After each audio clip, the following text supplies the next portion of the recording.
திருச்சிற்றம்பலம். மணிவாசகப் பெருமான் அருளிச் செய்த திருவாசகத்தில் திருச்சதகம் ஆத்மசுத்தி. திருச்சிற்றம்பலம்.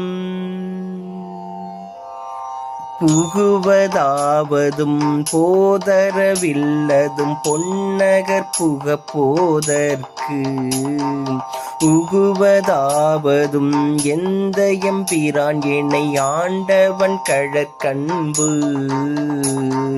நெகுவதாவதும் நித்தலும் அமுதோடு தேனோடு பால் கட்டி மிகுவதாவதும் இன்றேனின் மற்றிதற்கு என் செய்கேன் வினையேனே. மிகுவதாவதும் இன்றேனின் மற்றிதற்கு என் செய்கேன் வினையேனே. திருச்சிற்றம்பலம். மணிவாசகர் மலரடிகள் போற்றி போற்றி. திருச்சிற்றம்பலம்.